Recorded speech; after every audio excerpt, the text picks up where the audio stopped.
Mofu TV karibu tena jioni hii ya leo na niwie radhi ya swa studioni kwa kuweza kuanzisha labda nadhani kama lisaa limoja limeweza kupita tangia tuliposema kwamba tutakuwa tunaanza saa moja, lakini kwa sababu ya hali ya hapa na pale mtambo tunaanza lisaa limoja ikiwa tumechelewa, lakini heri nusu shari kuliko shari kamili, kuliko wasemaje, shari kamili. Ndio hiyo sasa.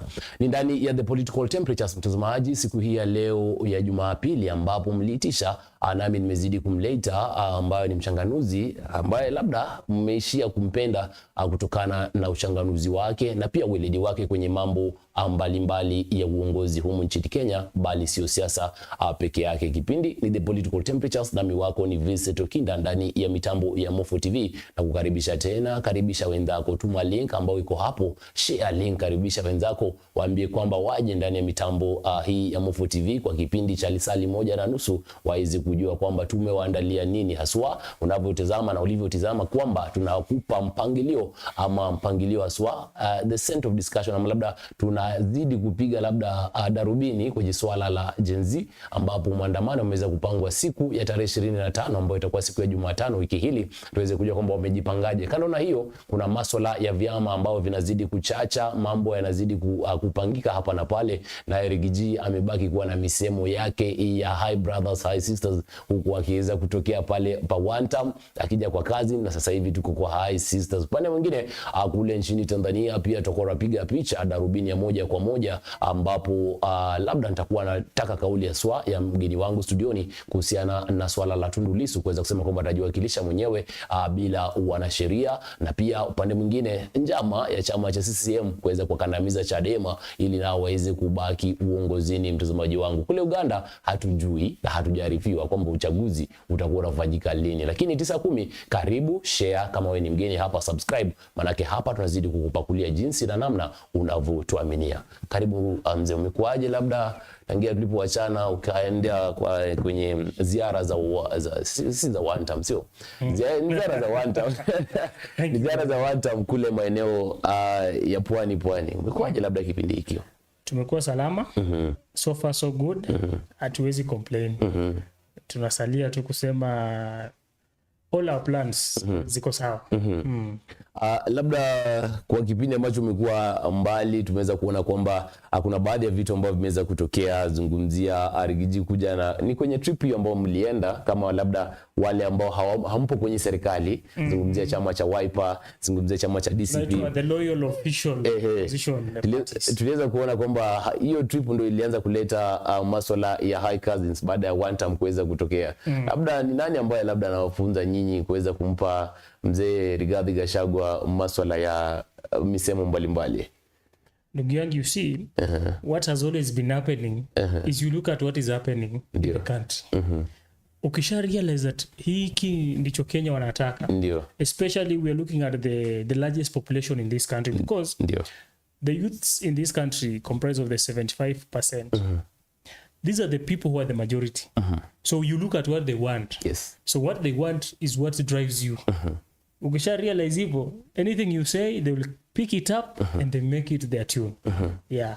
Anything you say, they'll pick it up and make you to your tune. Karibu, nazidi kuambia kwamba nakumbusha kwamba tunaenda kuangalia haswa kiundani swala la tarehe 25 Gen Z, wakisema kwamba watakuwa wanaandamana. Swala la pili tunakuangalia masuala ya vyama, kwamba vyama hivi ambavyo ni vyama wapinzani vimejipangaje kwenye mtambo mzima kuweza kuandaa njia yao ya kuweza kuchukua uchaguzi ama kuchukua kiti cha urais kwenye election ama siasa ama kura za mwaka 2027, na pia kwenye swala la tatu, swala la Afrika Mashariki, jinsi ambavyo siasa zinapepeta kule katika taifa la Tanzania. Naam, mwaka jana ndugu Swale, tumeweza kuona kwamba humu nchini Kenya paliweza kutokea hali ya Gen Z wakiweza kuinuka kuweza kutetea haki zao na kusema kwamba hawatakandamizwa kiuchumi, na wakapinga mswada wa finance bill.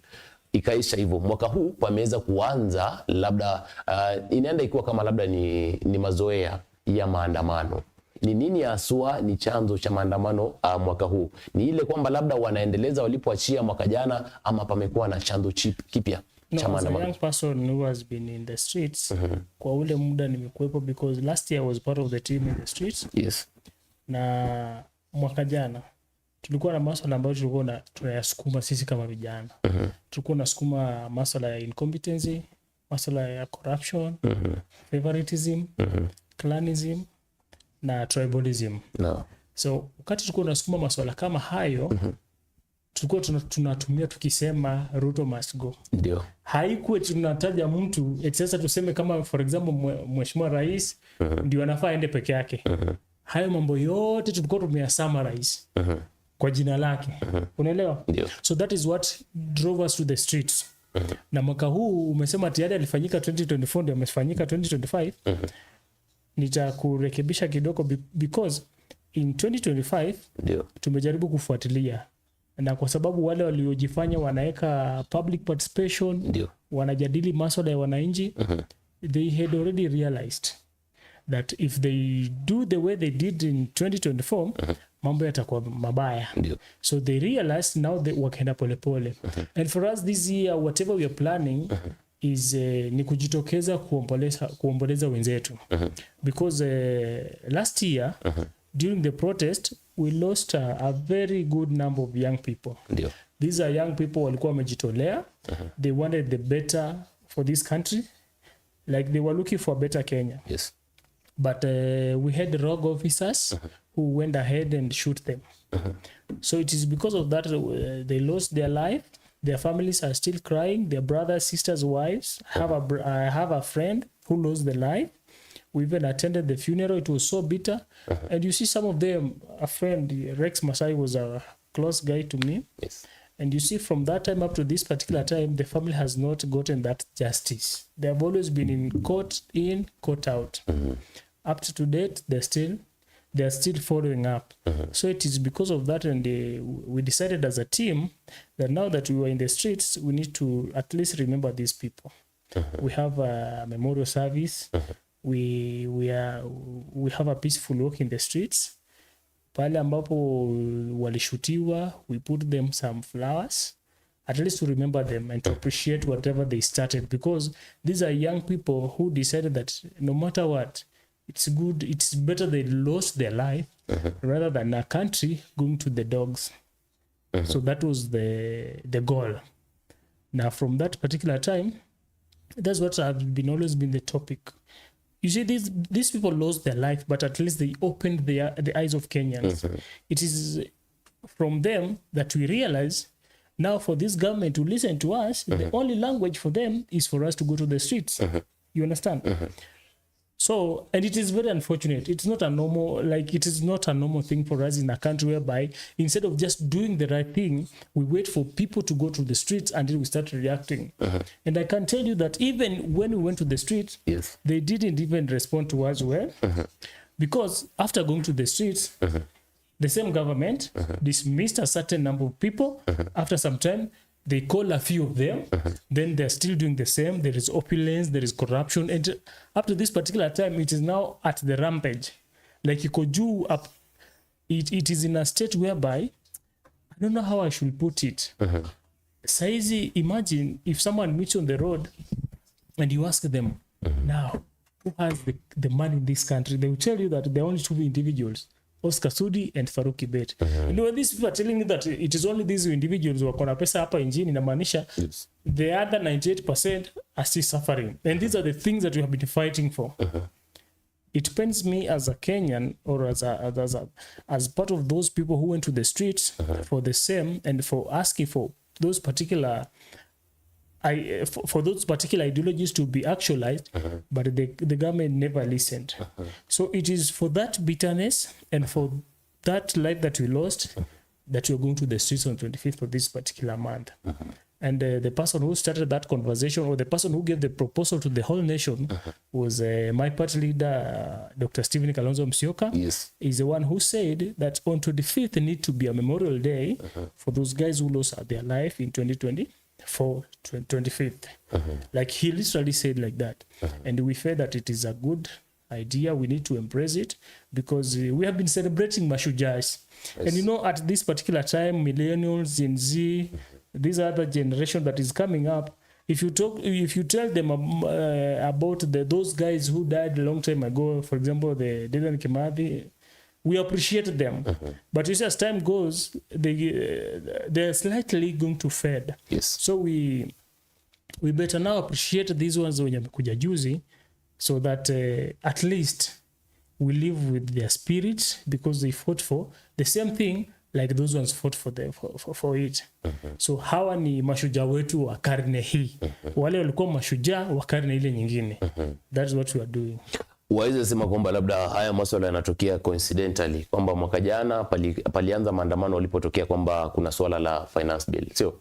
Alafu mwaka huu pameweza kuanza kuchemka kwa ile hali ya maandamano kutokea na labda ile kuweza kukamatwa bwana Albert Ojwang ambaye ni mwalimu pia blogger, and then akaanza kupoteza maisha yake kupitia njia sintofahamu kwenye seli za serikali.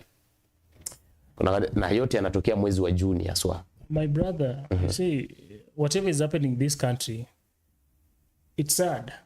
It's so pathetic. Like now, the young people of this country need to realize that it is upon them. Because kama hutatokea maandamano, utabaki kwa mtandao, this country will still look for you. Mwalimu Ojwang, Albert Ojwang, who is a fellow colleague in the industry, in the teaching fraternity, did nothing. The only thing he did is he tried to unmark the rotten agendas in the police force. And anybody in this country, not even in this country, in this world, has been following up what has been happening in the National Police Service. Ukiona kijana, and I can tell you, you can go to anybody, any family that has someone in the National Police Service. Hawa watu wakikuwa na mtu pale, you ask them, they tell you. You know, mwanzo ilikuanga, you run, unapimwa height, unaingia. Lakini tulivyofikia saizi, it is like a normal thing, and the citizens of this country have already embraced it, whereby they know that despite doing all those necessities, you need to have something. You understand? And whatever this guy was trying to do, my colleague, alikuwa anajaribu ku-expose. And when an exposure comes in, it means that we either rectify or arrest the culprits after an evidence has been tabled. Na tuwezi shinda tuseme tufuatilie kutafuta evidence, na hii ni kitu ambacho kimekuwa kikionekana. I come from Teremi. Teremi is a village in Kabuchai constituency, Bungoma County. If you go to that particular village, when I was growing up, tulikuwa na vitu vitatu. Mzazi alikuwa anakuambia ukikuwa mkubwa, kwa polisi, kwa mwalimu, ama daktari. You understand? No. Na wakati huo ilikuwa polisi ni kwenda mashindano. Na polisi walikuwa wanachukuliwa kama wale watu wenye kidarasa kiwango cha chini kidogo. So ilikuwa ukiambiwa ukipata zaidi kwa daktari, ukipata wastani kwa mwalimu, ukilemewa kwa polisi. And during that, when I was growing up, it was an open thing. Lakini wakati sasa ni imekuja kuingia kwenye kiwanja, I realized it is no longer the normal system that used to be there. Saizi, any parent mwenye akona mtoto katika kikosi chochote, atakwambia I either gave out 300, I either gave out 500, or I either gave up almost $1 million for my son or my daughter to be taken in certain position. Na sasa sisi ambao tunafikiria, you can imagine, you go to an institution, you get a degree, you come outside, there is no job availability, and the only option that is there is that now I can get a buyer for this little portion of land, get accommodated somewhere, at least to earn something for my particular family. After you have done that, then you realize that yule mtu uliompatia pesa hajachukua yako peke yako, amechukua ya kila mtu. Na hiyo ndio ilikuwa sababu ya mwalimu Albert Ojwang akasema no. And you saw his family. Yes. And we are very shocked as a country because Kenyans, Eric Omondi just said the other day that Kenyans contribute almost 10 million for the family from Mzee. Yes. President promised 2 million, which I'm sure haijafika. Zimebaki zile za kutenga na kupanga. And so many other people promised. You understand me? And it is so unfortunate that sisi wa Kenya tulijitolea kuchanga, hatumjui, hatujai kutana na yeye, and I'm sure hatutaionana na yeye. For the masses of his family. You understand? Not even for his family. Because of the extrajudicial killing that was fronted by the police officers, who are the same people that are supposed to be taking care of our security, went ahead and snatched life into Mwalimu. We say now let's start with the family so that the family can bury their son well. You understand? Lakini tunashangaa wakati mzazi wake amekuwa just a mere phone call from the head of state, and he's like appreciating him and forgetting that we as Kenyan, we are still mourning. So we feel betrayed. You understand? Yes. And another thing that is making us now as a country to be bitter is you compare the scenario, because this is a scenario that they have happened concurrently, whereby the MP lost their life. You saw the kind of security evidence collection, victims and local caribs being arrested. But now for me as citizen, someone who is serving the community, inachukua muda kidogo. And you even see that the person, ndugu yangu, I want to ask you a simple question. Ndio. Mwenye mwanzo, if I'm in my village and someone happens to be sleeping with my wife, and I raise that concern to my village elder, the chief or anybody, niseme yule ndugu yangu analala na bibi yangu, please warn him, sitaki vita na yeye. And tomorrow you get that the person that I said or the person that I mentioned has lost the life. The first person to be asked or to be questioned about the death of that particular person, it's me, because it is me who raised the complaint. Yes. Coming to the DIG and the Albert Ojwang case, it is the DIG who raised a complaint. Why are we diverting all the things and go to the constable and the IPOA and going to the central police station looking up for those junior police officers? Yet we already know the particular person who had raised a complaint. Because I'm sure these police officers, and these police officers are the same people who will come to you and tell you that you're the person who raised a complaint and now we want you to record a statement. And you have seen it has taken too long for the DIG to be called by IPOA to go and record a statement. That will simply tell you that kufikia saizi Wakenya wameachwa katika dunia yao, na Kenya imebaki ya walala heri na walala hoi. Ukiwa mtu wa chini ukipatikana na janga, na janga likuwa limesababishwa na mtu wa hali ya juu, kuna uwezekano usipate haki. Ndio. Wale watu wa juu peke yao ndio wanapata haki. Ndio nakwambia Mwalimu Ojwang alikuwa anajaribu ku-expose the rotten ideas or deeds within the police service commission. And ningekuwa mimi kama DIG, I could have called this young person and asked him, kama ningekuwa niko sure mimi sichukui hela, because the complaint was anachukua hela kutoka kwa Kenya ndio apatie kazi, wengine wanakosa. Ndio. You call this person, talk to them, because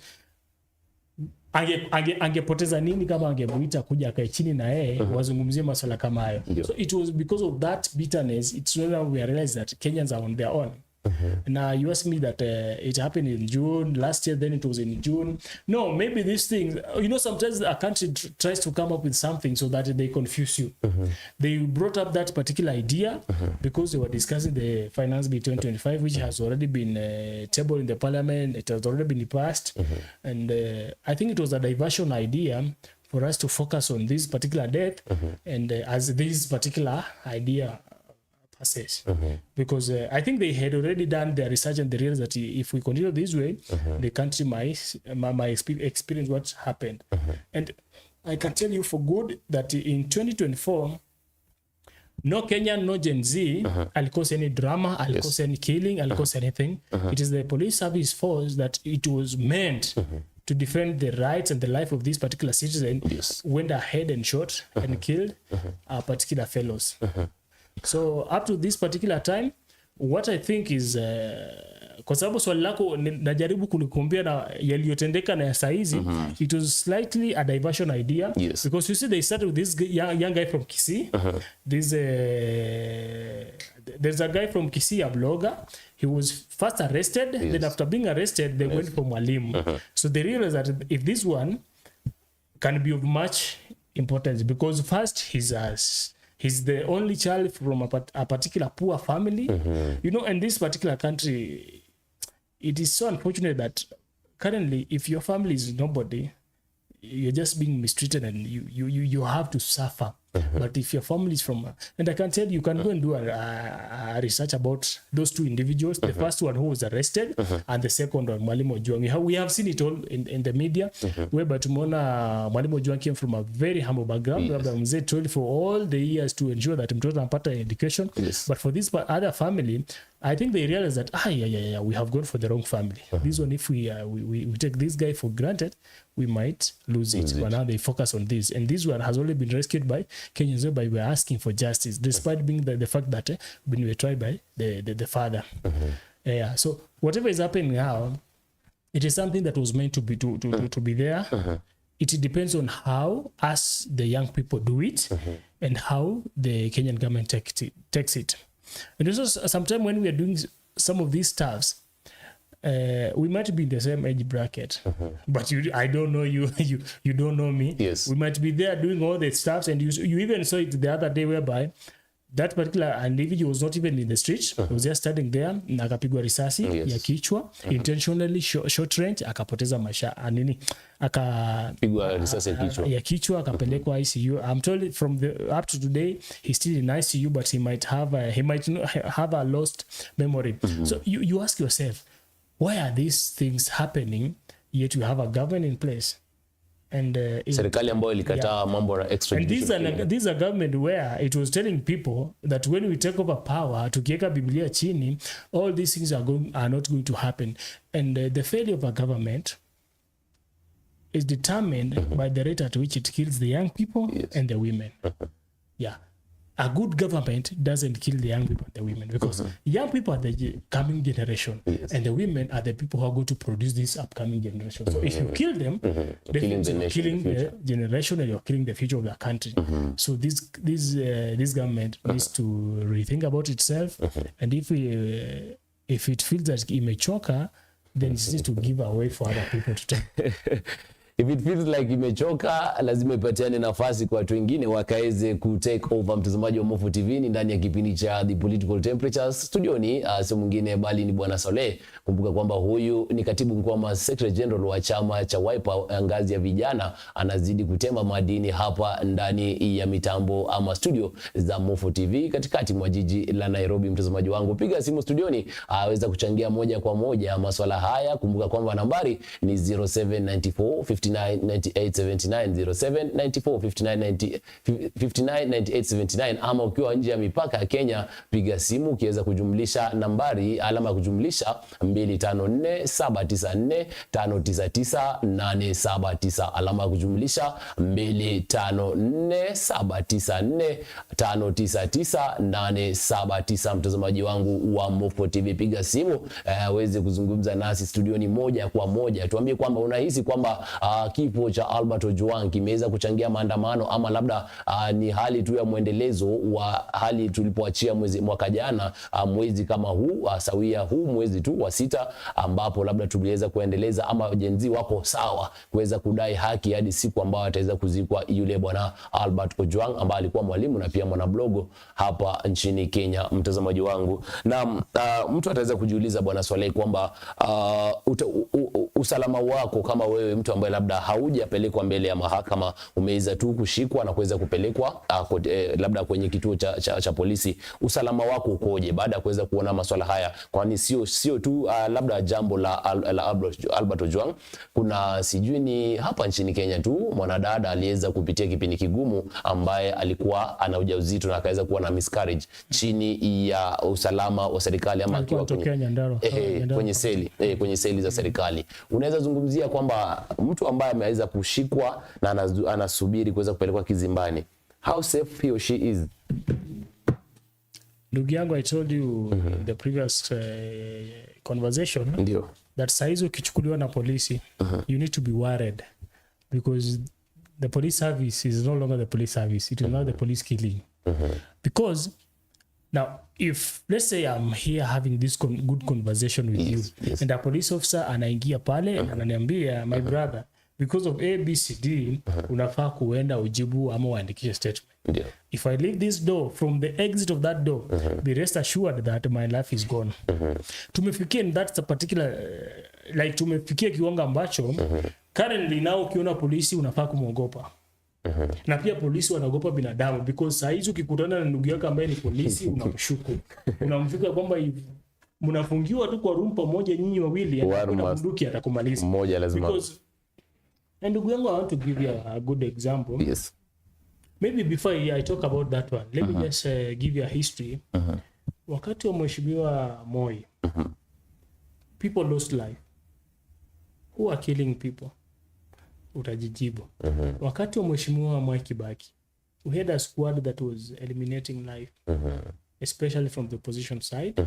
Watu wanakufa na ndege and all those stuffs. Who are killing people? Wakati wa Mheshimiwa Uhuru Kenyatta, wakati the interior CS was Daktari Fred Matiang'i, people were being fired in Niala. You understand? Yes. During this particular government, we are seeing people being fired in Kware. Police now, we have what we call police brutality, whereby mtu anashutiwa peupe. And we need to ask ourselves, hii democracy tulioipata ni ya kutusaidia sisi kama wananchi ama ni wakasaidia wale wenye nchi? Because you have a difference between mwananchi na mwenye nchi.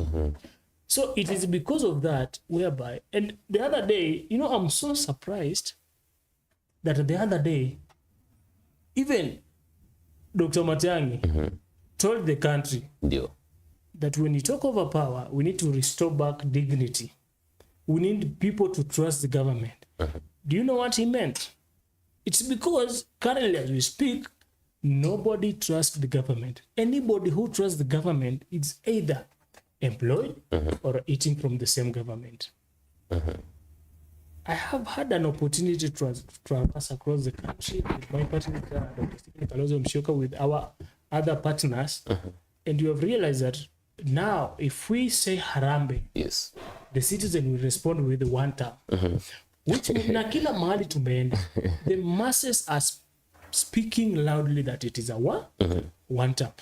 Na ndugu yangu, sasa utakuja ujiambie, or we will come to conclude that it indeed nobody trusts this government. Because mwanzo tulikuwa tumeanza na kutenga, kupanga miezi 6, chini ya miezi 2, chini ya miezi 3, chini ya mwaka moja, baada ya, lakini kufikia saizi, because tulikuwa lazimisha wa Kenya to trust the lies that we used to head. So wa Kenya no longer trust the lies. Na ndio maana wakati ambapo tumefikia, nobody trusts the government. Anybody who trusts the government, it is either employed with the same government or eating from the same government. And don't quote me wrong. We have those civil servants, we have public officers who are employed by the same government, but they don't agree with the same government.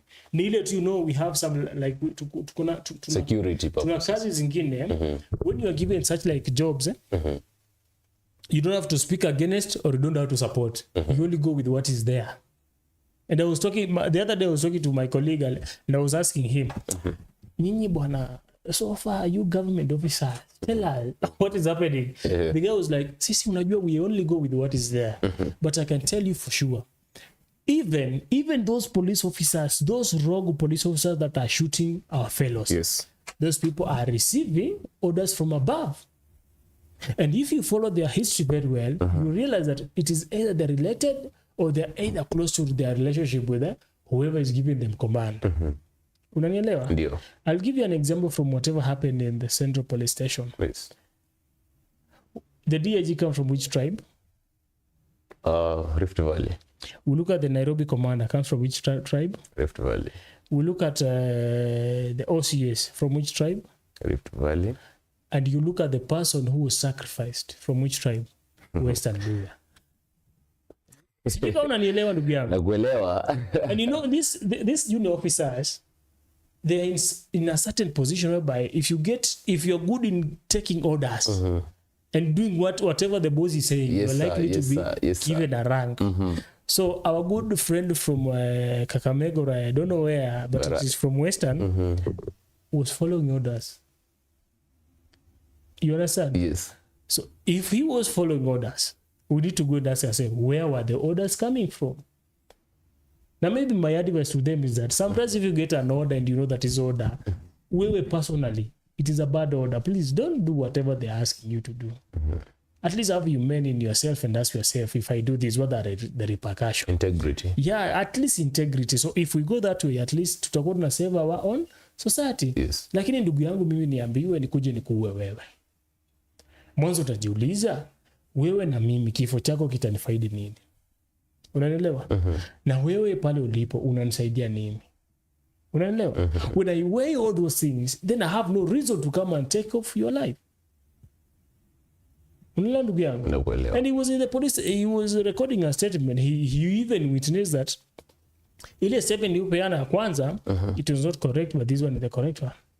So, if now we continue this way, whereby the seniors using their juniors, it is so unfortunate as a country. So whatever we need to look at is that we need to restore back the dignity of the government, whereby people can trust the government. Sijiko ni ndugu yangu. Because mali ambapo tumefikia, 8 out of the 10 youths wamekuwa paraded pale. You ask them, do you trust your government? Even wale unaweza pata maybe tuseme 8 out of 10 wawili wale, and ukifuatilia vizuri utapata ana support juu some interest, but genuinely nobody is trusting this government.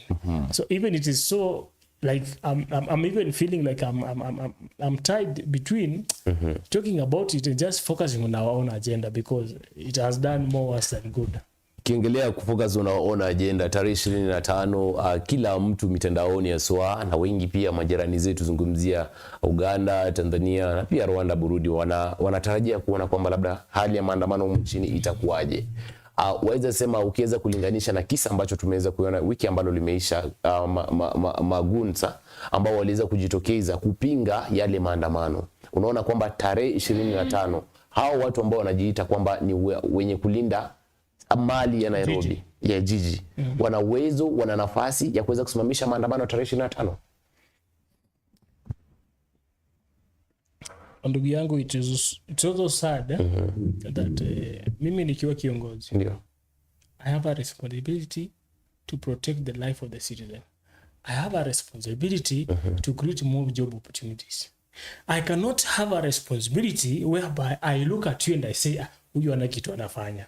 Huyu nikimpatia 500, nikimpatia na rungu, ataingia jiji, alinde whatever I will be telling them. It is so sad, and it depends me as a young person looking for leadership in this country, whereby the people that I'm looking at to be my role model are doing whatever they are doing. Unanielewa ndugu yangu? So mimi nakuwa surprised. Allegedly, ama imesemekana ya kwamba gavana wa Nairobi ndiye alikuwa chanzo cha wale vijana kuingia jijini. And it has been confirmed by the same people who are forced to go to the streets, the mipini, machete na rungu, whereby walikuwa wanasema gavana ni mjamo, Sakaja tumelinda jiji, when they are passing across the city hall. Na ndugu yangu unajiuliza, yule mtu anayesema gavana ni mjamo, wewe kwako unakaa sehemu gani? Unakula wapi? Unakula chakula kipi? Unafanya kazi? Na kama unafanya ni kazi ipi? Unatetea bwenyenye ambaye yeye amelala Runda, amelala Karen, amelala mitaa ya Kimababi. Yeye akiamka asubuhi ya brush meno yake mguju ya mwingine vimeweka hivi. He's earning 2 million. Wewe kwako mwezi unaisha, kitu ambacho umepata ni 2,000. Mwezi 30 days. And you're still forcing yourself to go and defend the idea of this particular person. Wewe ungekuwa kijana ukae chini ujiulize, napofanya hivi, napoenda jijini ni ibe, nifanye sarakasi, nitapata nini? And you need to ask yourself that, now, after I've gone to the streets, yule jamaa ambaye alikuwa anafaa anisaidie mimi ama a create job opportunity for me, ndio ananiita mimi nene jijini. Unajiuliza, huyo mtu ako na interest yako? Unajua ndugu yangu, ambapo tumefikia, Wakenya si wajinga. Wakenya wanaangalia vitu na wanatulia. Kama mimi tu naangalia na natulia. It's because whatever is happening in this country, even when you start thinking about it, you will start crying. Because if I was a leader in my capacity as a governor, I can't go to an extent of going to Kayole, Kawangware, Kibera, na hizo mitaa unazijua Nairobi. Ni mitaa ambazo ni slums. instead of coming up with a good program to ensure that hao watu wanaingia kazi mtaani, wanaingia in such particular community health promoters, those security whatever, unapatia cameras and all those, because everything now is digital, ensuring that they can access network easily and make their own money. I can't go to an extent and now ask them, parading them and telling them mnaenda kupata 500 now go to the streets. Gen Z wamepanga maandamano, muende mwa disrupt. And to them now, after agreeing that they are going to the streets na mepeni, they also need to ask themselves, the people who are going to the streets, ndugu yangu, mtu kama mimi, sina kingi, lakini sikosi nachohitaji. Ala amenijalia kile ambacho napata, kinanitosheleza mimi na familia yangu. Nimeenda streets fighting for the interest ya yule mtu ambaye nafikiria kwamba ananyanyaswa. Unaelewa? Ndio. Mbona yule mtu ambaye ananyanyaswa anafungwa macho akuja anipinge mimi? Because mimi I have nothing to lose. We live in a country whereby Wakenya wameamua pale ambapo kile kiwango ambacho wako they are good with that. So mimi nimetoka kwangu, ndugu yangu unasahau nimetoka wapi? Ndio. And you know, even the majority, even the National Assembly confirmed. Watu wanatoka kwao, wanapanda Uber, wanakuja wanafika streets, wanashuka, wanaandamana kidogo, wakitoka pale wanaingia Pizza Inn, wanakula, wanatumia iPhone. Hao ni watu ambao wanajiweza. These are people who they are able of paying for their own bills, but they are fighting for the rights of those people whom the government is going to use. Unaelewa? Why am I coming with an Uber, using an iPhone, a good phone, going to Pizza eating, getting some nice water, paying even 200 shillings a water that in mitakama is 30 bob, 50 bob, fighting for the rights of these people, and yet they are not seeing. How ndio sasa serikali inaona ya kwamba inaweza kuwachukua iwalete wapigane na sisi? I can tell you for good, my good brother, that if mimi nimetoka mtaani niliotoka, ndugu zangu wametoka Kayole, Kawangware, Kibra, Korogosho, hizi sehemu za Nairobi ambazo unazijua, Mudhurwa, ndio, tukuje tukutane jijini. Mimi nimetoka Westlands, ndio, nimetoka Runda, nimetoka Kare, nimetoka Ngong, nimetoka nje ya Nairobi. Ndugu yangu, tumekuja tukutane Nairobi na tuseme ajenda ni moja, tunataka uongozi bora. Kama ndugu yangu hajakula, ikifika masaa kukula nimtafie kitu. Kama hana mask, barakoa nimnunulie. Kama hana maji nimpatie. Unaelewa? Alafu ajenda iko ni moja. Tunataka uongozi bora. Uongozi huu wote ukikuwa bora utanifaidi mimi. Unaelewa? Na yule mtu ambaye alitoka mitaa ya kimabanda na yule polisi ambaye alikuwa anataka kupiga mtu risasi. Unaelewa? A good example. Yule ndugu yangu aliyepigwa risasi pale this week, Moi Avenue, na yule polisi. Unajua kwamba alikuwa na provide mask kwa wale watu ambao walikuwa wanaandamana, at least wajikinge na tear gas. Tear gas ambazo zimetupwa kwao kutokana na polisi. And number 2, police service, they are suffering. Anybody a civil servant, they are suffering. Unakata mwanzo housing levy, paye. Kama una gari, peana ushuru. Unanielewa? Ukienda dukani, NHIF, peana ushuru. NHIF, SHA, NSSF, ushuru wote. Total to even 40% of your salary. If you're supposed to earn 80, you might earn maybe 50 something. Unaelewa? I'm fighting for you people to have better pay because you're delivering good service. And now you're coming to me, you want to kill me because I'm fighting for you. Unaelewa? Kila ambacho Wakenya wamekosa ni tumekosa kujua kwamba tunapigania kila Mkenya. The media is fighting for the better of this country. The Gen Z and millennials are fighting for the better of this country. Even those people providing the first aid services are fighting for this country. Na hata wale watazamaji tu ambao wanaona kwa mitandao, they are fighting for this country. Even those people giving, anakupea 10 bob, 50 bob, fika town, onyesha this country that they're supposed to be doing this way, are fighting for the better of this country. Wewe unanyanyaswa na bado unakubali kutumika. You know, Thomas Sankara alituambia, he who feeds you controls you. Ndugu yangu, mimi leo nitasema kuna msemo umesemwa kwa mababu zetu kutoka kule nakotoka. Ndio. Msifu yule anayekulisha. Lakini pia muulizie kinakotoka. Msemo wangu unabaki. Msemo wako unabaki hapo, mtazamaji wa Mopo TV. Tunazidi kuenda na muda pia nao unazidi kuyoyoma ndani ya kipindi cha The Political Temperatures, ambapo tunazidi kuangalia masuala ya kisiasa, na temperatures inamaanisha kwamba hali tunapima hali ambapo inapanda ikishuka, inapanda ikishuka, inakuwa moto, inakuwa baridi hapa ndani ya Mopo TV. Mtazamaji, zidi kuachia ujumbe wako kwenye comment section, nitakuwa na usoma wote, maana yake na utizama hapa kwenye simu yangu, nitakuwa na usoma wote, na kama una swali kwa mgeni basi pia zidi kuachia hapo, manake tunazidi kujipanga kuweza kuangalia kwamba nasi tutazidi kupatia yepi ambayo yanazidi kujiri kwenye mpangilio wa maandamano ya tarehe 25, ambao kikundi cha Gen Z wanasema kwamba ama kizazi cha Gen Z, so sio kikundi ama kizazi cha Gen Z kinazidi kusema kwamba liwe liwalo, lazima watu waje mitaani kuweza kutetea haki. Nimekueleza kwamba unaweza kupiga simu pia nambari 0794599879 0794599879, ama iwapo upo nje ya mipaka ya Kenya,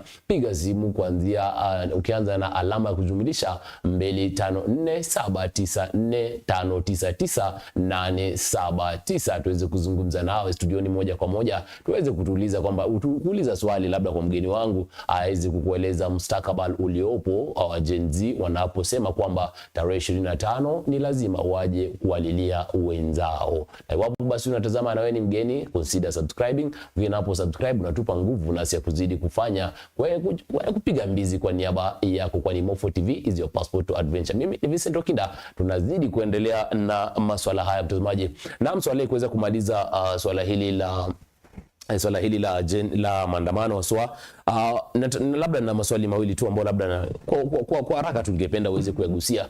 Swala la kwanza, ukiweza kuangalia kwamba is the government winning, serikali inaonekana kwamba labda inatumia labda nafasi hii kuweza kudivert attention, jinsi ambavyo ulikuwa umesema, na wanaweza kupasisha ile bajeti bila Gen Z kuweza kukua na yale macho makali kwayo. Na aswa tarehe 25 tunaandamania nini? Tunaandamania gharama ya maisha ama tunaandamana kwa niaba ya extrajudicial killing?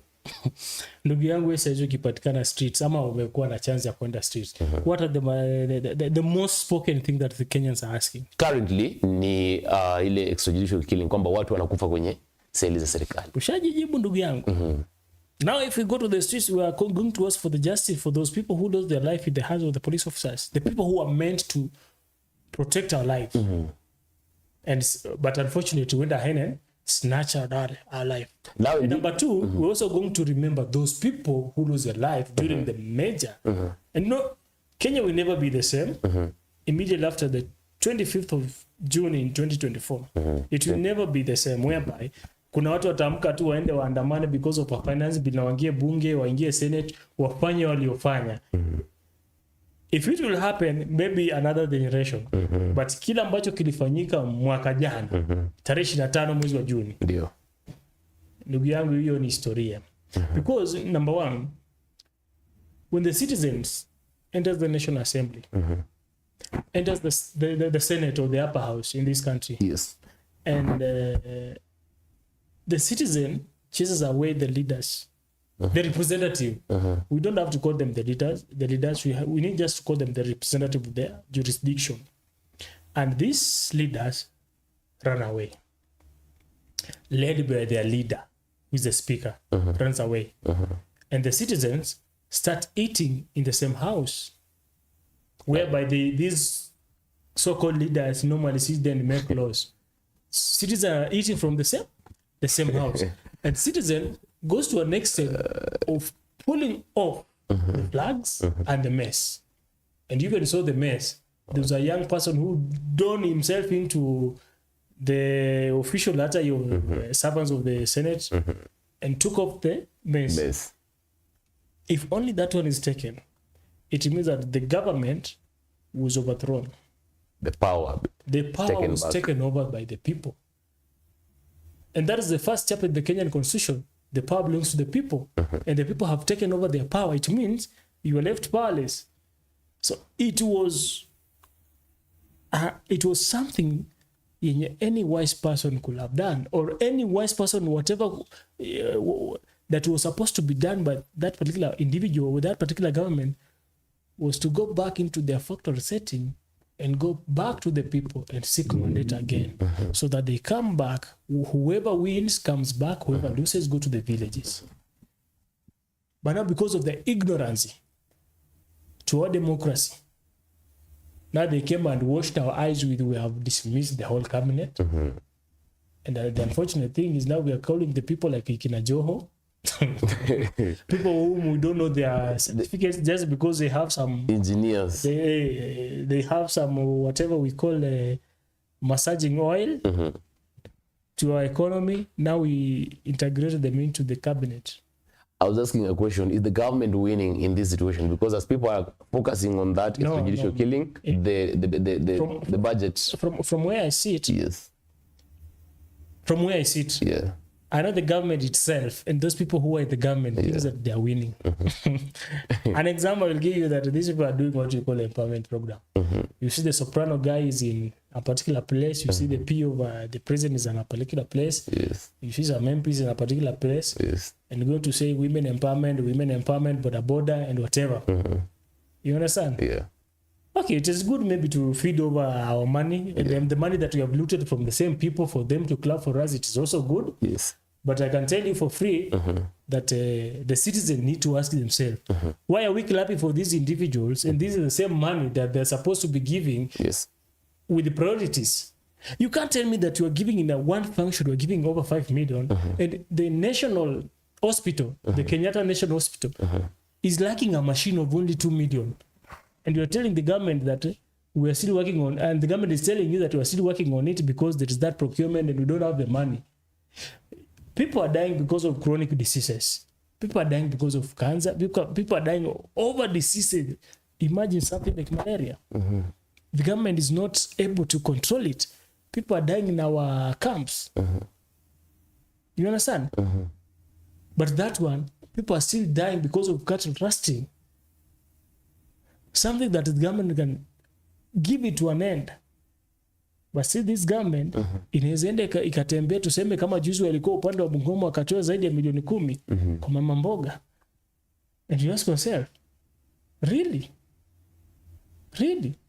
You're giving 10 million, na huko tunahitaji milioni 3 kuweka security. Hapa tunahitaji milioni 2 ku improve health. Hapa tunahitaji milioni kadhaa ku improve education.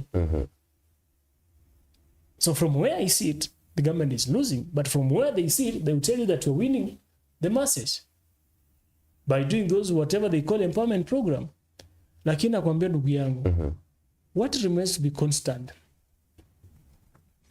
And the former deputy president, Mheshimiwa Rigathi Gachagua, and the current DCP party leader told us that when these people come, don't listen to them empty-handed. Make sure they pay you. They're giving you your money, your taxpayers' money. For you to smile and show them teeth, let them give you something. For you to even raise your hand and clap for them, let them give you money, because that is your money. And I can tell you for free, ndugu yangu, hata nikitoka hapa sina fare kufika kwangu. And you need to ask yourself, Swale hana fuel, hana fare. What is happening? It's because the economy inaraniwa na watu ambao ni wote ni wezi. But they say come here and blackmail with, we are fighting corruption. We are reducing the cost of living. We are reducing whatever in the state house. Juzi ndugu yangu mwana wameongezea state house. Wameongezea 1 billion. Na tunasema tuna reduce. Na pesa kama hizo zingewekwa kwa sekta kama ya education, health. Health pia. Unaelewa? So kulingana na wao sehemu waliokaa watakwambia we are winning, whereby wanajiongezea kibaba.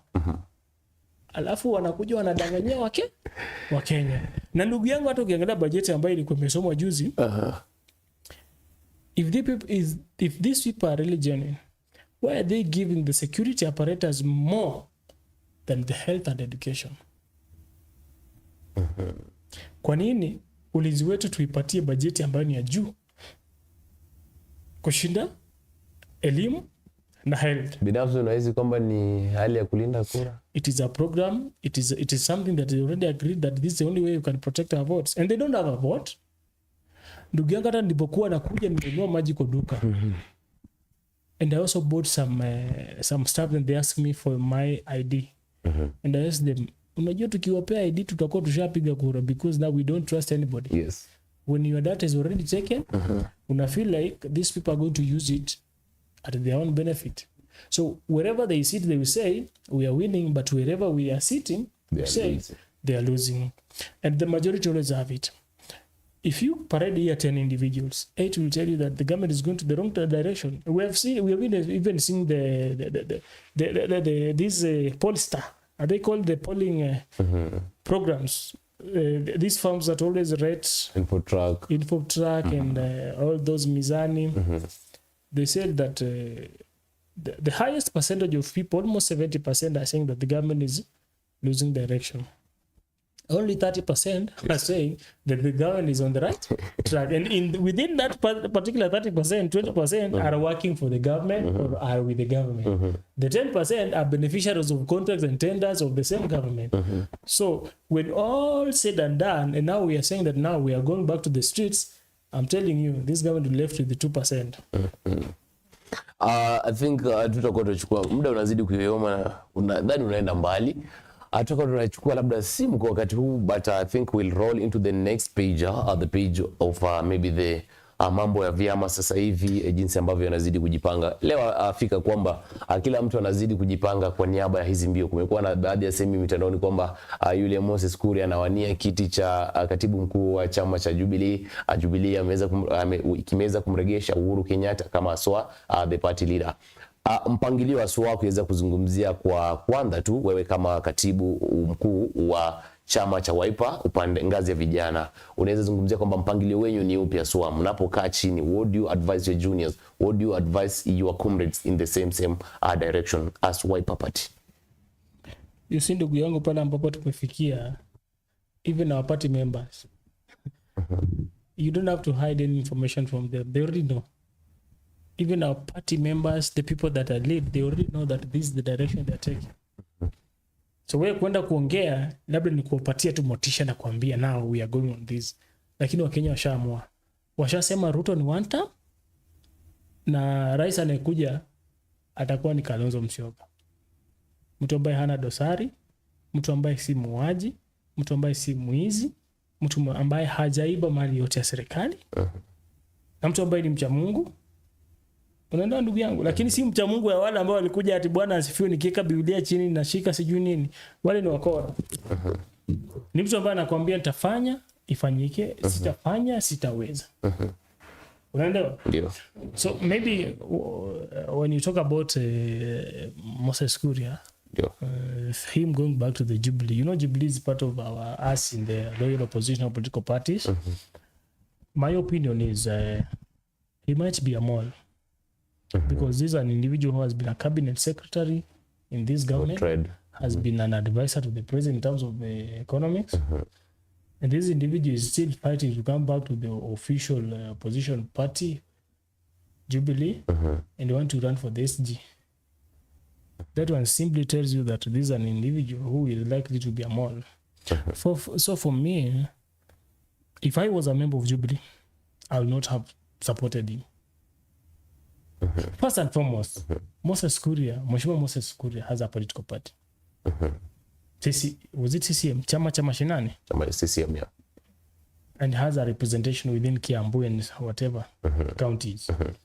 He has a good number of individuals. Even when you saw the registered political parties, when allocation of funds were being given to political parties, so each party is there and has got a very good fair share, basing on their representation.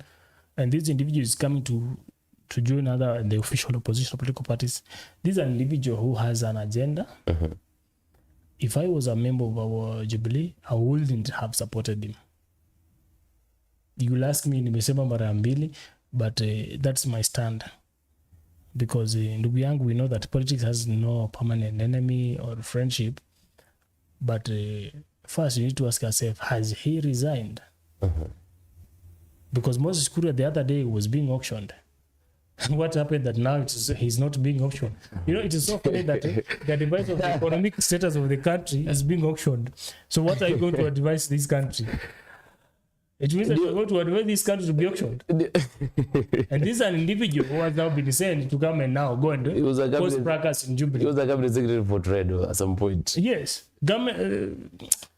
So these are just pawn games, play games, and whatever the game they will call it.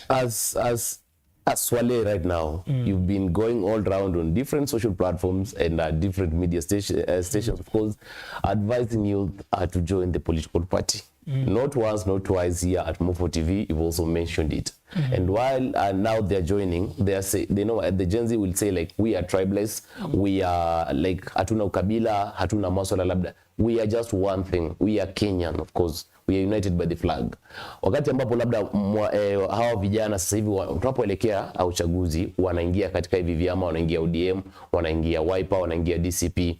Unadhani kwamba ni mwelekeo upi ambao utafuatwa? Kwa sababu wengine wataingia hawatasikizwa, watarudi. Na wengine wataingia huenda wakasikizwa. Sasa hivi zungumzia yule anaitwa Makoure. Yuko labda Marekani kwa niaba ya leadership program kule. Do you think like there's a certain mentoring of youth that these parties are lacking? My brother will tell you this. I joined Wiper back in 2017. Yes. It is up to 2021 is when I started being vibrant. Like now the party now recognizes that we have a member called Swale from Bungoma County.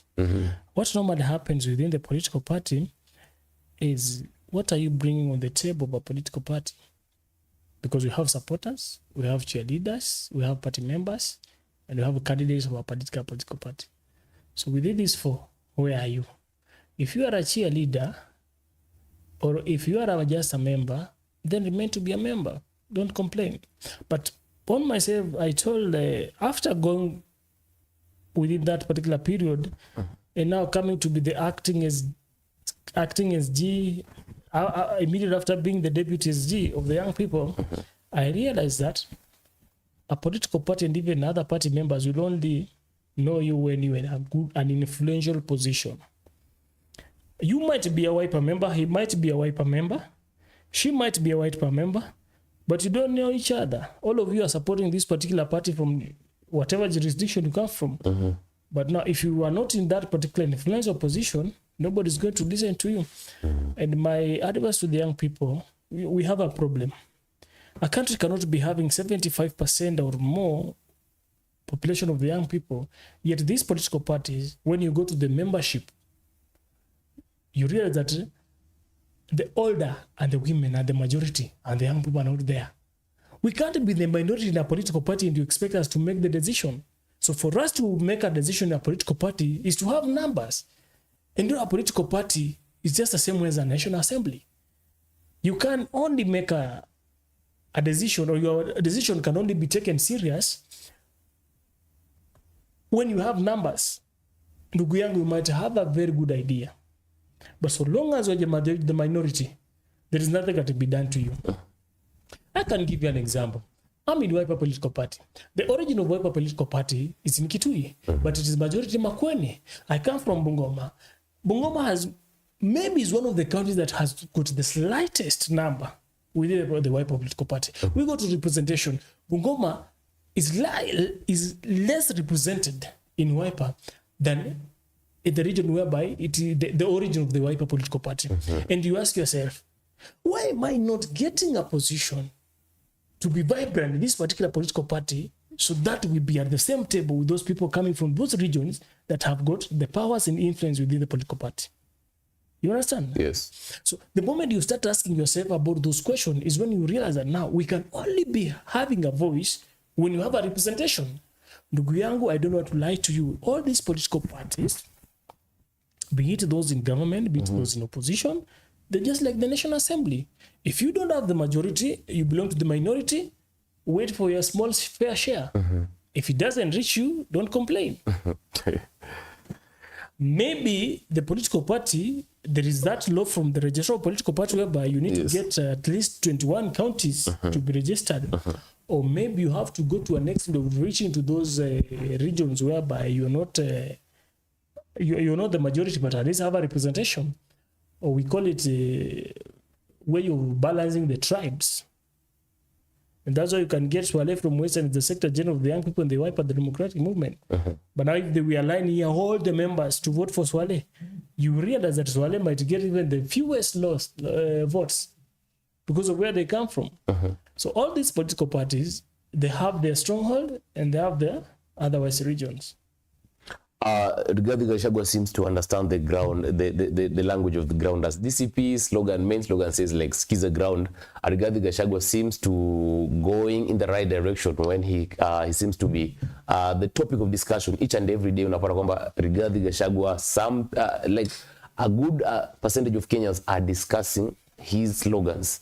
Walianza na hiyo one term, wakakuja hiyo cousins, sasa hivi wako high sisters. And of course, these are some of the vibrant slogans, online slogans that are being like talked about, discussed about. Do you think like he's now trying to invite a good number of young people in the DCP party because this is the newest party in town, and by doing this, people will feel like he's speaking our language. Let us follow him. Generally, ndugu yangu, mimi niko hapa. Ndio. Na sita kuficha. The people advising Rigathi Gachagua, the largest population of this country. And you know, the young people. Mheshimiwa Rigathi Gachagua is listening to the young people. The young people are telling him that Mheshimiwa, today is a mask day. And Rigathi appears with the mask. Mheshimiwa Rigathi, talk about this on the young people. This is what you want. And he does that. Come up with high cousin, high bros. It will trend. These are young people's ideas. And these are challenges I want to tell my party leader. The young people should be taken to the table. I can't be in Western boasting about being a member of a political party and I'm not being heard. So the young people in my political party need to be given a space to express themselves, to give those ideas, because they're innovative, they're creative, they know what is the trend. Let them advise the party leader, and the party leader follow that direction. Maybe that is the only thing we are lacking in Wiper. But Mheshimiwa Rigathi Gachagua has realized. I can tell you, I've been in the political train and I've been in the political rallies with all these particular political leaders. Yes. We have those political parties that appreciate the young people. From the campaign, victory, to positions. And we have those political parties that uses during the rallies, victory, then damned after victory. So the young people have a challenge. Choose a political party that your future is guaranteed. And that is a challenge to us. Which political party is this? Is Wiper giving young people the position? Is Wiper giving young people the voice to be heard? Is young people being listened in Wiper? Is DCP listening to young people? And even back to your question, you said Mheshimiwa Rigathi Gachagua says something and it trends. Does something and it trends. The people who are trending these things are the young people because these are the majority of the social media. Can it be also because of personality? Because when you look at not even personality. Rigathi Gachagua, not even personality. I told you the other day, don't get someone's kindness to be their weakness. When I was talking about Mheshimiwa Kalonzo Musyoka, not personality. You need Mheshimiwa Rigathi Gachagua has been an advisor of the former head of state. yes, Has also supported a candidate in this country to win presidency. And Mheshimiwa Rigathi Gachagua listens to the people. In fact, his party slogan is Skiza Ground. And for him, he's focusing on the majority of individuals in this country who are the young people. yes, Which is a challenge to other political parties. They need to give the young people an opportunity for them to express themselves so that we bring creativeness, innovativeness, and vibrancy to these political parties. That is the only challenge you have as in different political parties. When you say like Gachagua listens to the ground, I'm trying to look at something here.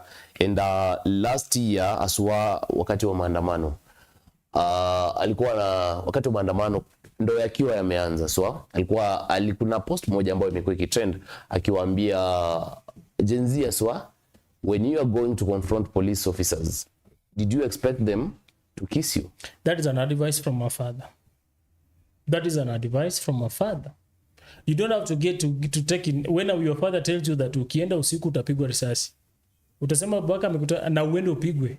Utasema babaka alikutakia upigwe risasi. It was a caution.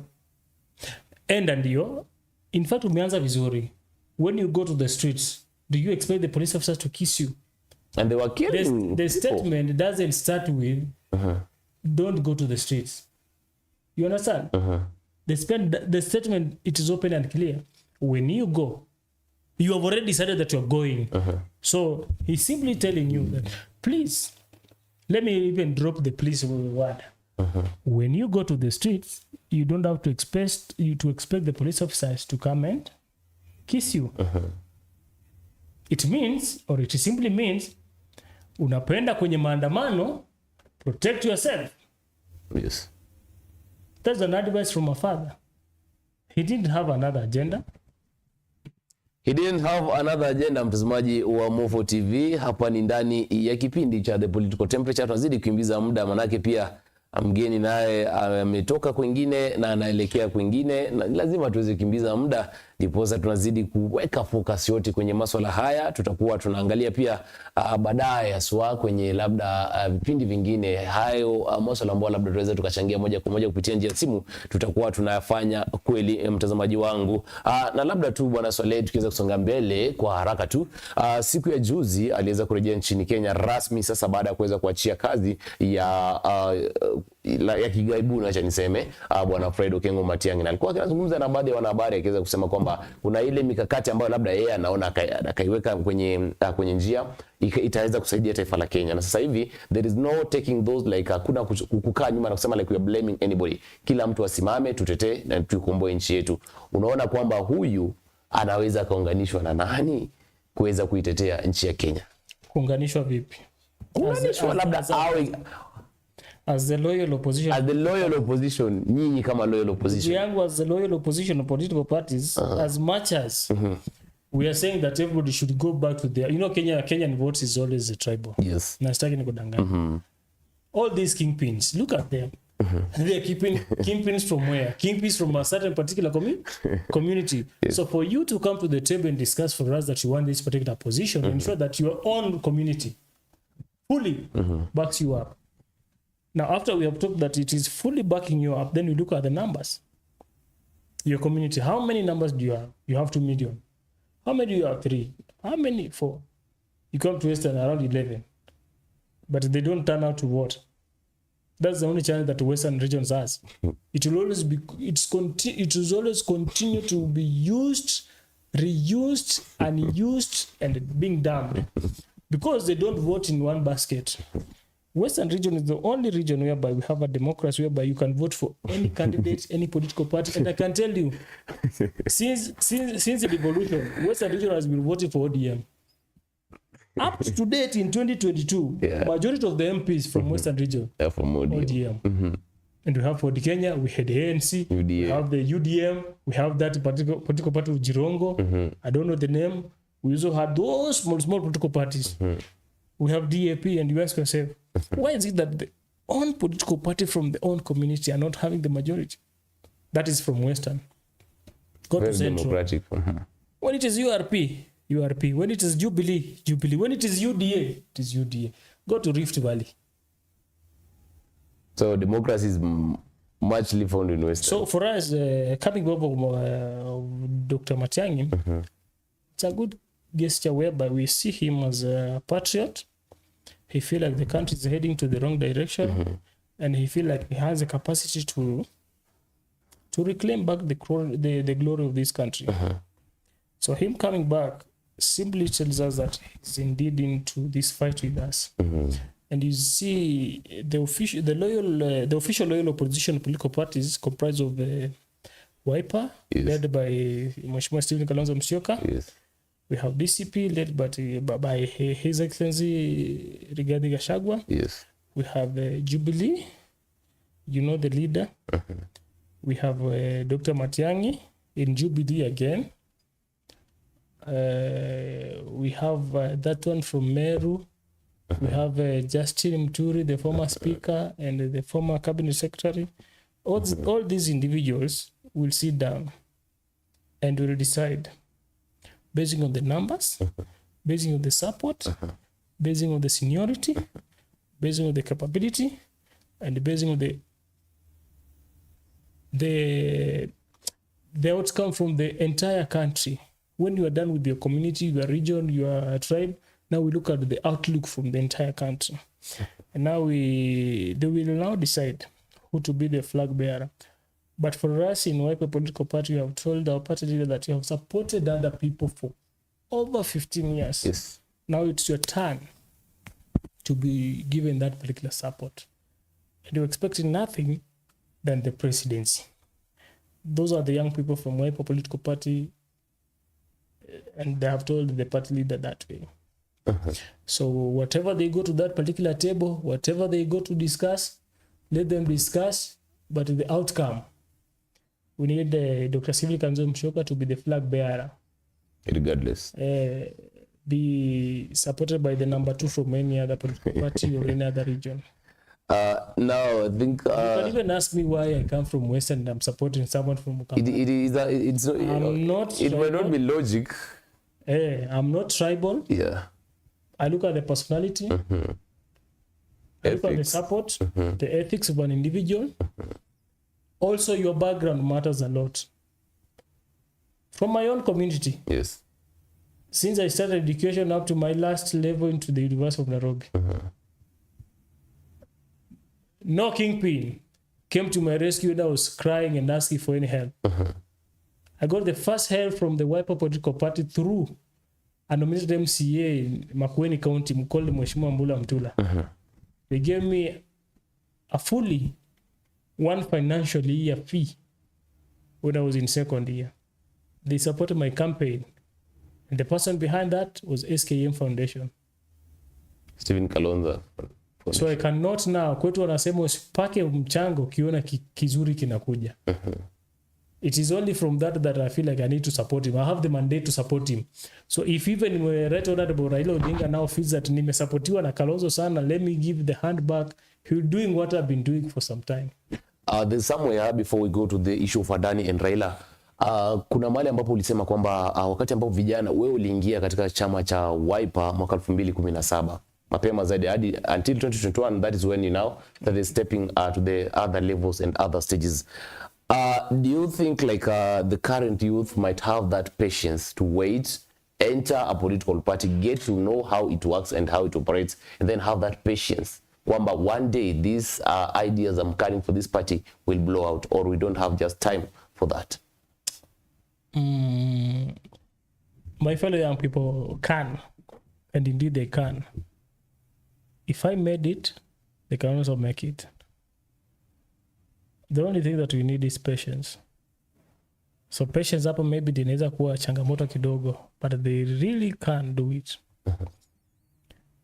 That can only be done within 2 things: mentorship and information. I was being mentored with a different individual within the political party. I had a godfather. Do we have a godmother? Because I had a lady and a gent whom I was following up. They are the people who are giving me information and clue whatever is happening with the political party. And when it was time for me to contest, everybody was like, we need Swale. In fact, other people were asking them, say, you mean Swale is not in any position? And I'm like, but I've never been in any position. Working for a political party doesn't need you to be in a position. An opposition, maybe in any position that you get, is just for you to be uplifted. So if I did it, they can also make it. Because in Ndugu yangu, you know, I have to be genuine with you. Even having a position in a political party doesn't make you any different. It doesn't make you any human, or doesn't come with any favors or whatever. You are not receiving any pay. You are not receiving any tokens. You are not receiving anything. In fact, being in a position in a political party is spending more of your earning to the party than even whatever the party is doing for you. But all of us live with the hope that one day we shall take over the government and we shall be the decision makers of this particular country, because we feel like we have the urge to reform this particular country. So if a young people joins a political party and wants to be in a certain position or they want to take over something for them to benefit, if that is the expectation, then they need to drop that expectation or lower it. They know that they're entering a house which is empty, expecting their ideas to reform the house or to give another form of the house. So for me, I knew it. I knew being a member, I used to spend my own funds, my own finance, being supported by other elected or appointed in political party members to go to some training, go to some programs. And I'm also doing the same because someone lifted me. If we have an event for a political party like the one you saw us going to, having a road trip to Mombasa, talking to the people, I carried someone from Nairobi up to Voi, not with my car, but I had a colleague and I told him that I'm coming with a certain particular person is a party member. I'll fuel, I'll ensure that lunch is catered. If we need anything, we shall do that. So I do that one because someone else did that. And I'm 100% sure that this young person who is behind me will also continue doing it. Will also continue doing that. So it is only within that we can now uplift our political parties. But if you join a political party with the expectation of you now reaping, now going to harvest, wait until you get the presidency or you get over the government. But if you are still in opposition, don't forget, we have been in opposition for more than 15 years and we're not complaining. You might say that tunakosa, we are lacking a lot of things, but kile kidogo ambacho tuko nacho, or whatever we have, we are not lacking. Yeah. There is so we could finalize on this maybe matters Kenyan. There is an issue of Adani revival. There's an issue over the previous 2 days, if I'm not wrong. Raila Odinga was speaking. Na akasema like he's wondering why the deal didn't go through. What is it that President William Ruto is enjoying in the government, and also Raila is now enjoying it to an extent? Like, he once said no to Adani, but right now he's regretting his words and he feels like taking them back, that Adani deal could have gone through for us to have an international recognized airport. International recognized what? So many countries have done it, are being recognized by them running their own airports, by them doing business. We talked about the other day Rwanda. Rwanda has a stadium. Everybody, even in Kenya, they're using that one as an example. Why is it that we are using that one as an example and no investor from outside went there? It is only the government of Rwanda that decided, led by the President Kagame, decided to have something like that. We don't have to be recognized because we have brought a Chinese or an Indian to come and take over our country. Because I'm telling you, if an investor comes in, you ask yourself, what is he bringing? And if he's bringing, what are we giving? So it is a give and take. And all these corruption scandals that have been taking over and all this feeding, all this more that have been fed by the government, if that money is channeled into the right direction, I'm sure we will be having better education, better infrastructure, and even when you talk about that airport, it will be in a good state. I've had an opportunity to be in JK more than 10 times, going outside the country. I've seen how it looks. In fact, there was a day when we went there around 6 p.m. It was raining, and we were shocked. I think you also saw it. We saw it online, yes. Maji ilikuwa inakuja hadi hapo. It was not where I was, but I saw it. I was within the premise, but I saw it how you saw it. So, and you ask yourself, can this happen in a country whereby we are now giving 10 million to locals for them to clap for us so that we spread our name now? We say that now we have taken over the country. The country is lacking what we call priorities, whereby we are majoring on minors. If the little we have is focused into the right direction, I'm telling you, Kenya will be far. Na hiyo ndo shida unaona Tanzania inataka bishane na sisi, Uganda bishane na sisi, and in East Africa we're the first one. So are we fighting to be at the top or we are fighting to lose? Juzi tu shilingi ya Kenya ilikuwa kikombea na Tanzania ni 30, ya Uganda ilikuwa inaingia 60. Currently Kenya versus Tanzania 21 or 22 or whatever, 23. Uganda around 30 something. Inflation ndio inatufanya tunakuwa katika hiyo sector. So if we major on serious issues, we might be at the top. These countries, it Netherlands or whatever this country, it got independence after we've already gotten ours. It was one of the poorest country. But when you look at it, because of the leadership, we have had, this is the 5th president, but we are still fighting ignorance, poverty, unemployment, health. You understand? Why are we in this particular state? I'm talking about Kenya. Don't talk about these other neighbors because they have their own issues. It is upon us and our leadership that should measure on things, on issues that attack the Mwananchi. We can't be talking of now shifting education and have not looked at the exit plan of these people. Bro, if today you tell me that you want to leave the media industry, I will ask you, do you have an exit plan? If you don't have it, still tell you that please relax. Zitakuja pole pole. Inaweza kuja ukiwa 60, 70. Chill. Have some relaxation mood so that things build themselves. Understand? But I can't advise you simply because you have told me that, bro, I want to go and try politics. Do you have the money? You don't have an exit plan for this. You want to join another arena and you have not planned yourself. You ndo shida sasa. So as a country, we had an exit plan from the colonial government. We took over power, but we didn't have a plan. Or whatever the plan, those who took over the government in that particular time had their own selfish interest. That's why up to date, some regions are slightly developed than other regions. Finalizing on this, Mr. Soleil, nadhani the time is running and I'm also trying to chase it so that usichelewe kufika unakoenda. The last one about this before we jump into over the border Tanzania and Uganda issues as we finalize this. Gachagua has been speaking confidently of late and he says the latest term is amekuwa akinipigia simu but amekuwa akilenga, like the president has been calling him lakini he's overlooking it, achukui. From where you sit in the loyal opposition, that is it. Do you think Gachagua has a good number of moles in this current government after even being ousted from the office? You know, the advantage of being the second in command is that you have an opportunity or a chance to have your own eyes within the government. It doesn't matter you are in or left because, we have the permanent employees. We have those ones working for the government. So he had an opportunity of being the second in command, and I'm sure he employed a lot of people in different sectors. They're the people giving him information. And the head of state looking for him, he's realizing that he's alone.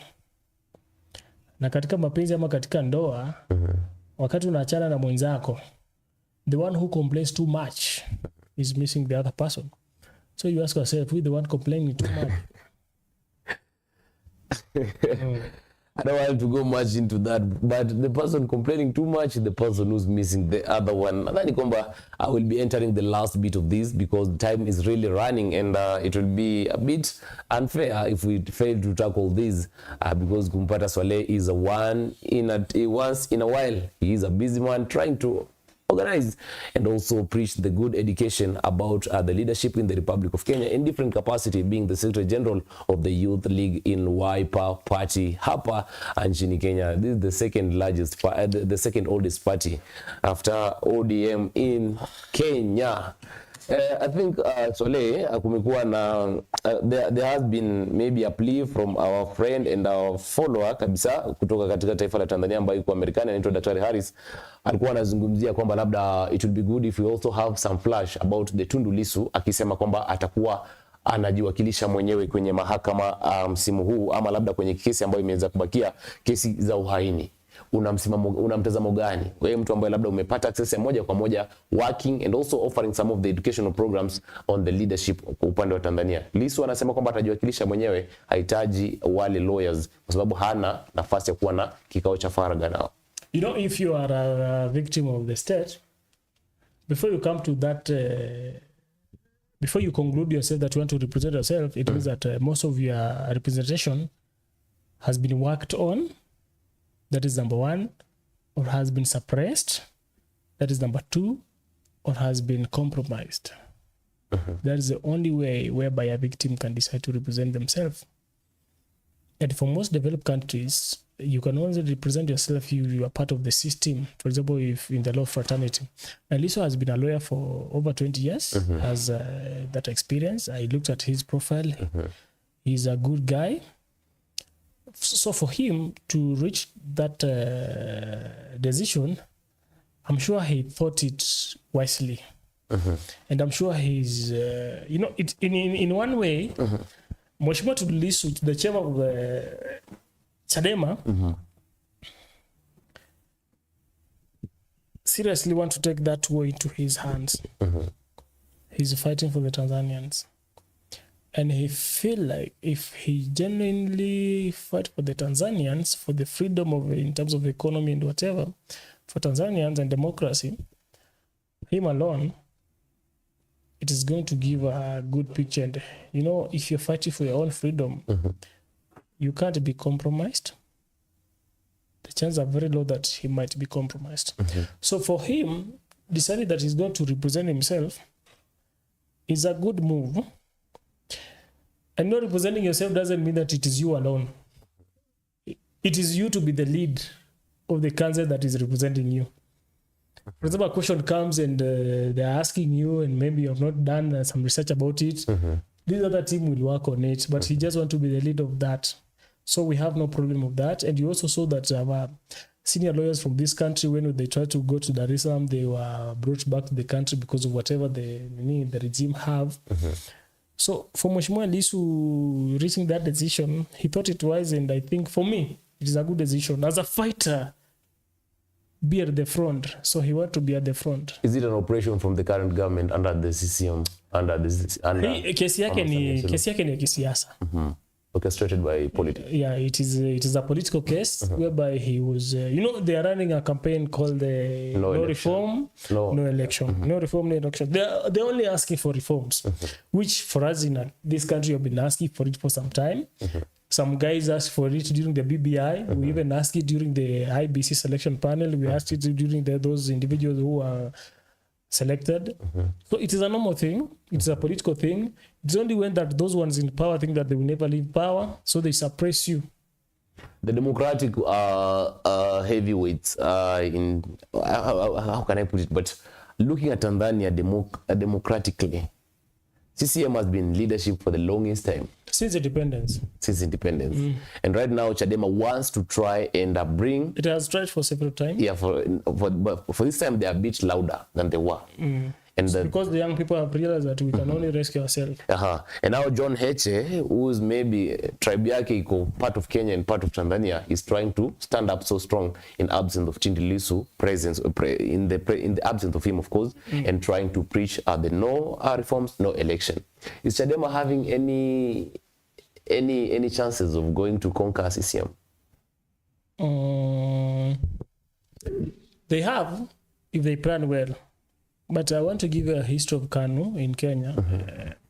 You see, KANU, the only thing that KANU did do when it was in power is having stadium named after it, having schools named after it. They named the schools in the name of individuals instead of the party. KANU didn't have that strong background. But when you go to Tanzania, do you know that you can find a shop, a small shop just within the village in maybe Bagamoyo, and it has a flag of CCM. CCM has got offices all over. CCM has got representation all over. And you also CCM also, when it gets power, it nominates almost everybody, regional commissioners. You see, those RC, it nominates almost everybody. So I think it's because of that it has a strong background. Chadema can take it, and it can only take it if the majority of the voters decide. And you see, what normally happens with our democracy is that we normally suppress the voter turnout. When we suppress the voter turnout, the incumbent normally takes it. Hope you understand. Yes.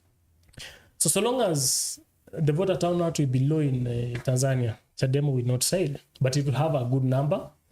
most of the election back in 5 years ago in 2020 when Magufuli was contesting, most of the people won the election through CCM because they were following Mwalimu Magufuli based on his agenda. But going forward, they are likely to lose the numbers because of whatever they have been doing. About that, can we say, like, looking at operation theory, right now some of the opposition leaders in Chadema cannot travel out of the country, and of course they are having that limitation to when they're having a public civic education about no election, no reform. How do you say about this? CCM under Mama Samia Suluhu trying to oppress the Chadema? No, it's just suppressing the opposition parties. Yeah, that's the only thing I can say. And she fears losing. Power is sweet. That's what she's trying to express. Yeah. To the general thing, we've seen United States trying to think on how they can have an embargo, or rather ban Uganda and Tanzania in accessing America. Is this a real thing, or is it just maybe? No, US is the superpower country. It can do it. And you see, even in Africa, we have those countries who are more countries than other countries. Kenya is one of them. Kenya can be a decision maker within East Africa. You go to other regions, we have a country whereby they ally to those superpower countries. So whatever they can decide to do is they're doing it because they know that they already have Kenya. And Kenya is listening to them. So if they decide to do that, there is nothing that a small country can do. Mamaka kiamua kunyima leo mnalala njaa utalala. It depends on them. So whatever we are doing, maybe we can only do ourselves a favor when we decide to be dependent. The same way, like whatever Ibrahim Traore is doing, and the West African countries, those who are led by the captains or the general from the army, are doing. But if we are still following them and asking them for favors and NGOs and everything, we can't. So long as we're depending to them, nothing can happen. Trump says the Kenyans applying for educational opportunities in US, talk of Harvard and whatever universities, the big universities there, have to make public some of the, not some, but all of their social platforms. So because social platform in Kenya has worked better for our country to have democracy, we have explained ourselves to be a democratic country through social media, and we're defending ourselves, we are fighting for us through social media. Yeah, that's the only thing. I hope they're not fearing anything. I think until they're not fearing anything because they are, maybe they fear our intellectual, and we are at least fighting to where they are. So we are good. I think until there, we'll wrap it up. I'll go through some of the comments here and of course call it a wrap because the time is not on our side. Alikuwa anazungumza hapa anaitwa Mary Thua akisema tuned in from abroad of course, and of course Mary Thua akisema corruption is going to finish our country. Musa Kungu says watching live, a great show, that is good. Thank you very much Musa Kungu, and of course Bandela's TV news updates sema kwamba nataka mnioji pia. I guess you got a good response from the admin of Mofo TV. Mtazamaji wangu, I think that is it. I don't know if you have anything to add on. No, I don't have anything to add on. Maybe the only thing that I can tell the young people is that join a political party for you to be the majority and make decisions while in the political party. If a political party is rotten, then expect nothing than corruption within the government, the government, so long as it is going to be taken over by that a corrupt political party. Join a political party. That is it from Swale. I guess from the look of the thing, everything is now discussed and updated. We'll be focusing on how maybe the discussion was. Keep sharing the link, and of course, next time we're joining, we are going to speak after the Gen Z, the Gen Z expected nationwide protest ambazo zitakuwa zinafanyika siku ya Jumatano ama siku ya tarehe 25 wiki hili ambalo tunaanza mtazamaji. Nadhani kufikia hapo, wacha nasi tuweze kutia kikomo, tuweze kupata nasi kupumzika kidogo. Tutakuwa tunaungana nawe tena kupitia mtandao wa Facebook ndani ya Mofo TV. Tutakuwa pia tunapiga baadhi ya vibao na kufanya vipindi tu vya kuweza kuelimishana chini ya lisali moja. Hadi tama, wacha nasi tuweze kuondoka, tuweze kukuachia. Mwenyezi Mungu aweze kulinda. Nyuma ya kamera na producer ameweza kuwa kijana ambaye anajituma, azungumzia Silas Aboge. Hadi siku ya kesho kwenye makala mengine, nasema kwamba Mwenyezi Mungu awe nawe, awe nami, tuzidi kuombeana mshomo.